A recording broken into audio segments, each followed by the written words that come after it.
എന്താണ് ഈ power group? ആര് അടങ്ങുന്നതാണ് ഈ പവർ ഗ്രൂപ്പ്?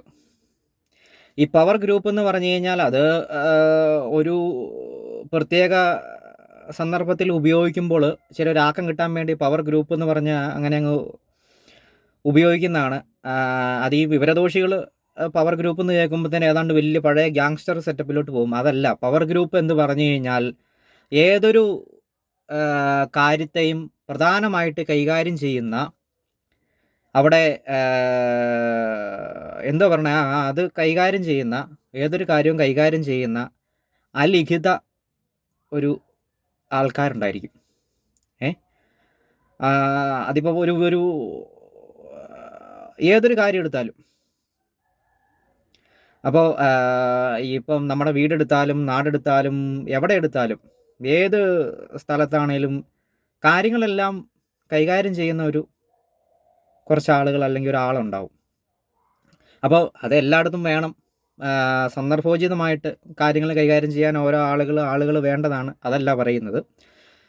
ഇത് പ്രശ്നം എന്താണെന്ന് വെച്ച് കഴിഞ്ഞാൽ, ഇങ്ങനെ അധികാരം കിട്ടുന്ന ഒരാൾ ബാക്കിയുള്ളവരെ അടക്കി ഭരിച്ച് അടിച്ചമർത്തി ചവിട്ടി മെതിച്ച് മുന്നോട്ട് പോകുന്ന ഒരു സിറ്റുവേഷൻ ആകുമ്പോഴത്തേനും അവിടെയാണ് ഈ പ്രശ്നം. അപ്പോൾ കാലങ്ങളായിട്ട് ഇങ്ങനെ ഒരു എന്തോ പറയണ ഒരു തെളിവില്ലാത്ത വിധത്തിലുള്ള ഒരു അധികാരം. അപ്പോൾ തെളിവില്ലാത്ത വിധത്തിലുള്ള അധികാരം എന്ന് പറയുമ്പോൾ, അധികാരം നമ്മൾ പ്രയോഗിച്ചാലും അതിന് തെളിവുണ്ടാവത്തില്ല. അധികാരം പ്രയോഗിച്ചില്ല എന്ന് ചോദിച്ചു എവിടെ? മനസ്സിലായോ? അതാണ് സംഭവം. പക്ഷേ സംഭവം മുഴുവൻ ഇതിൽ വഴിയാണ് ഓടുന്നത്. അതാണ്. അപ്പോൾ അങ്ങനെ വന്നു കഴിയുമ്പോൾ അതൊരു പ്രശ്നമാണ്. അപ്പോൾ അങ്ങനെ കുറച്ച് പേര് കൂട്ടമായിട്ട് നിന്ന് ഒരു സംഭവം നിയന്ത്രിക്കുമ്പോഴാണ് ഈ പവർ ഗ്രൂപ്പ്. അതാണ് ഈ പവർ ഗ്രൂപ്പ് എന്ന് പറയുന്നത്. അത് കൃത്യമായിട്ട് മനസ്സിലാക്കണം.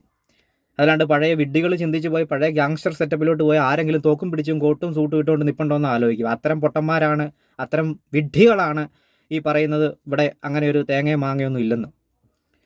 ഇത് ഒരു കാര്യത്തിൻ്റെ ഇത് മാത്രമല്ല പറയുന്നത്, എല്ലായിടത്തും ഇങ്ങനെ തന്നെയാണ്. ഇപ്പോൾ ഈ പറയുന്ന എൻ്റെ വീട്ടിലുണ്ട്. പക്ഷേ കൂടുതൽ പവർ കാണിക്കാൻ വരുമ്പോൾ ബാക്കിയുള്ളവർ അത് കൈകാര്യം ചെയ്യും.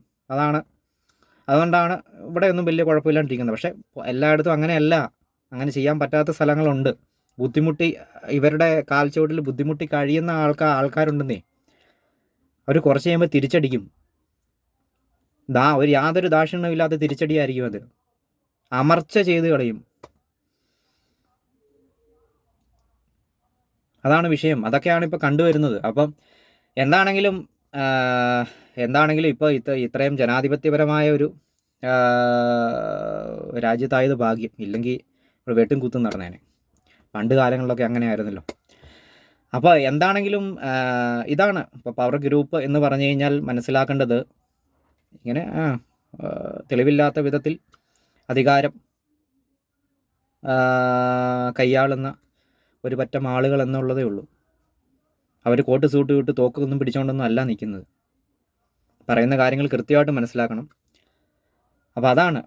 അപ്പോൾ അങ്ങനെ ഇതെന്തുകൊണ്ട് പവർ ഗ്രൂപ്പ് എന്ന് പറയുന്നതെന്ന് പറഞ്ഞു കഴിഞ്ഞാൽ, അടിച്ചമർത്തപ്പെട്ട് ബുദ്ധിമുട്ട് അനുഭവിച്ചുകൊണ്ടിരുന്ന ആളുകൾക്ക് പിന്നെ അങ്ങനെ ഒരു പേരല്ലേ പറയാൻ പറ്റുന്നുള്ളൂ. വേറെ എങ്ങനെ വിശദീകരിക്കും? വേറെ എന്ത് പറയും? ഇല്ലേ? പക്ഷേ അതിനൊന്നും തെളിവില്ലാത്തതുകൊണ്ട് ആരോ നോക്ക്, ഞാൻ കോട്ട് സൂട്ട് ഇട്ടിട്ടില്ല, എൻ്റെ തോക്കില്ല, പിന്നെ എങ്ങനെ?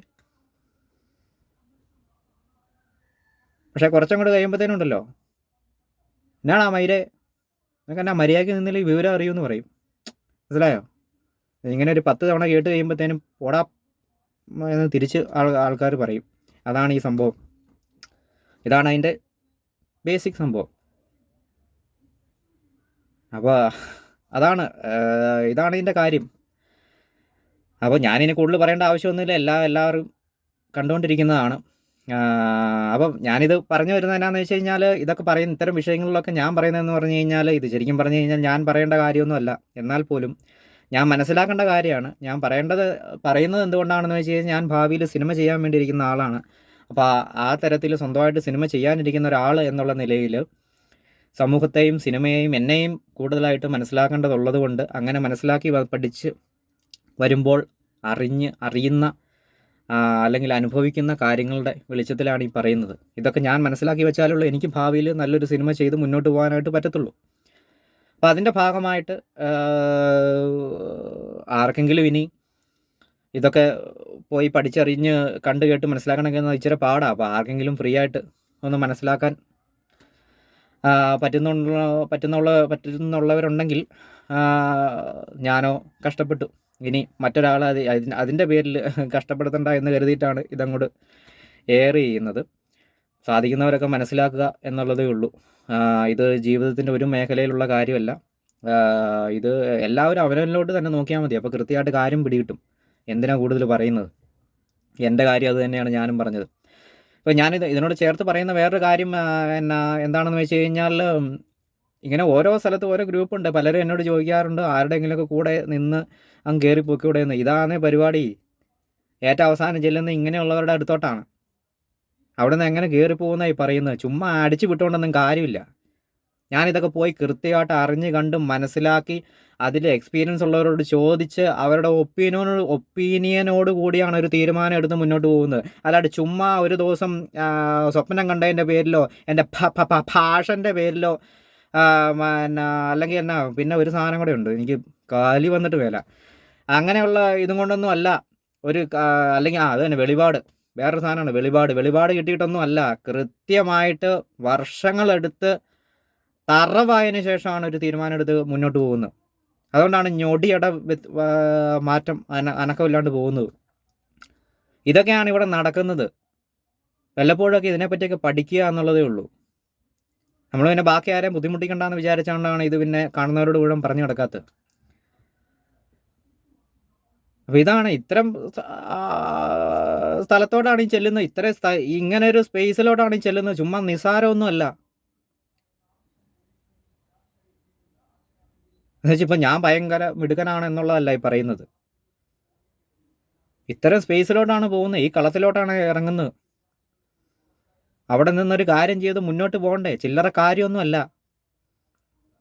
ആ ഗീർവാണ് ഇവിടെ ഇരുന്ന് വിടുന്ന പോലെയൊന്നും അല്ല. കളത്തിലിറങ്ങി അങ്ങനെ പറയുന്നത്, ഈ ഒരു ഉദാഹരണം പറയുന്നത് ശരിയല്ല. കളത്തിലിറങ്ങി കയ്യിൽ വാളും പരിചയം കിട്ടിക്കഴിഞ്ഞാൽ പിന്നെ തിരിഞ്ഞു നോട്ടമില്ല. വെട്ടുക അല്ലെങ്കിൽ ചാകുക, അത്രേ ഉള്ളൂ. പിന്നെ അവിടുന്ന് തിരിച്ചു പോക്കില്ല. ഈ ഉദാഹരണം തെറ്റാട്ടോ, ഒരിക്കലും പറയരുതാത്ത ഉദാഹരണമാണ്. എന്നാലും പറഞ്ഞെന്ന ഫ്ലോയിൽ അങ്ങ് പറഞ്ഞതേ ഉള്ളൂ. അപ്പോൾ ഇതൊക്കെയാണ് ഇവിടെ നടക്കുന്ന സംഭവങ്ങൾ. അപ്പോൾ ഇതുകൊണ്ടൊക്കെയാണ്, ഇതിനെക്കുറിച്ചൊക്കെ വളരെ വ്യക്തമായിട്ടുള്ള അറിവുള്ളതുകൊണ്ടാണ് ഞാൻ സ്വന്തമായിട്ട് സിനിമ ചെയ്ത് വേറൊരു വഴി കൂടെ അങ്ങ് പാരലായിട്ട് അങ്ങ് പോയേക്കാമെന്ന് കരുതിയത്. ഇങ്ങനെ പോകുമ്പോഴത്തേന് ആവശ്യമുള്ളവർ ഇവിടെ വന്ന് വിളിക്കുന്നേ. ആവശ്യമുള്ളവർ വന്ന് വിളിച്ചുകൊണ്ട് പോകും. അന്നേരം മര്യാദയ്ക്ക് നമ്മൾ ആ കാര്യങ്ങൾ ചെയ്യും. അല്ലാണ്ടാക്കി ഇങ്ങോട്ടൊക്കെ ചെന്ന് കയറി കൊടുത്തു കഴിഞ്ഞാൽ ഉണ്ടല്ലോ. എനിവേ കൂടുതലൊന്നും പറയുന്നില്ല. Thank you.